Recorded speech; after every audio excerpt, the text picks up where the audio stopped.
ஒரு முறை கிருஷ்ண பகவான் உதங்க முனிவரிடம் என்ன வரம் வேண்டும் கேளுங்கள் என்றார். ஒன்றும் வேண்டாம் என்றார் முனிவர்.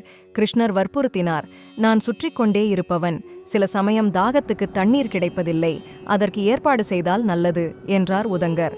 கிருஷ்ணர் அதை ஒப்புக்கொண்டார். அதே சமயம் ஒரு நிபந்தனையும் விதித்தார். தாகம் எடுக்கும்போது என்னை நினைத்துக் கொள்ளுங்கள், தண்ணீர் கிடைக்கும். ஆனால் நான் எப்படி தண்ணீரை அனுப்பினாலும் நீங்கள் வாங்கிக் கொள்ள வேண்டும் என்றார் கிருஷ்ணர். உதங்கர் ஒப்புக்கொண்டார். நாட்கள் கடந்தன. உதங்கர் ஒரு முறை பாலைவனத்தில் பயணம் செய்து கொண்டிருக்கும் போது அவருக்கு தாகம் எடுத்தது. பக்கத்தில் தண்ணீர் கிடைக்க வழியில்லை. அப்போது கிருஷ்ணனை நினைத்தார். கிருஷ்ணரின் திருவுள்ளம் தொலை தூரத்தில் இருந்தாலும் உதங்கரின் எண்ணத்தை உணர்ந்த கிருஷ்ணர் உடனே தேவேந்திரனை அழைத்தார். உதங்கருக்கு தேவாமிர்தம் தரும்படி சொன்னார். தேவேந்திரன் அதற்கு ஒப்புக்கொள்ளவில்லை. மனித ரூபத்தில் உள்ளவர்களுக்கு தேவாமிர்தம் தருவதில்லையே என்றான். கிருஷ்ணரின் வற்புறுத்தலின் பேரில் சம்மதித்தான். ஆனால் என் விருப்பப்படிதான் செல்வேன் என்றான். கிருஷ்ணர் ஒப்புக்கொண்டார். இந்திரன் ஒரு வயோதிக வடிவத்தில் உதங்கரிடம் சென்றான். அழுக்கான உடல், அதைவிட அழுக்கான ஒற்றை ஆடை, பஞ்சடைந்த தாடி, மீசை, கையில் அழுக்கு பிடித்த ஒரு தகர குவளை, பக்கத்தில் ஒரு நாய். இந்த கோலத்தில் சென்றான். உதங்கரிடம் சென்று ஒரு குவளையை நீட்டினான். அருவருப்படைந்த முனிவர் அவனை விரட்டிவிட்டார். மாற்றுருவில் வந்த இந்திரன் வற்புறுத்தினான். முனிவர் கேட்கவில்லை. இந்திரன் சென்று விட்டான். இச்செயலால் உதங்கர் கோபமடைந்தார். கிருஷ்ணர் இப்படி செய்துவிட்டாரே என்று வருந்தினார்.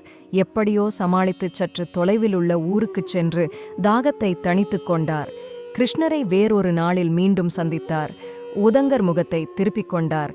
புன்சிரிப்போடு நெருங்கிய கிருஷ்ணர், என்ன முனிவரே, உங்களுக்காக இந்திரனிடம் தேவாமிர்தம் கொடுத்து அனுப்பினேன், நீங்கள் அவனை விரட்டிவிட்டீர்களே என்றார்.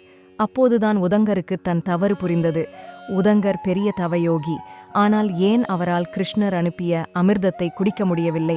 விஸ்வரூபம் காட்டிய பரந்தாமனே அனுப்பிய நீர் என்றால் யோசிக்காமல் எடுத்து குடிக்க வேண்டியதுதானே? அப்படி செய்ய விடாமல் உதங்கரை தடுத்தது எது? உயிர்களிடத்தில் உயர்வு தாழ்வு பேதம் பார்க்கும் அவரது குணம்தான் காரணம். ஒருவர் எவ்வளவு தவம் செய்கிறார் என்பது முக்கியமல்ல, எவ்வளவு படித்து கரைத்து குடிக்கிறார் என்பதும் முக்கியமல்ல.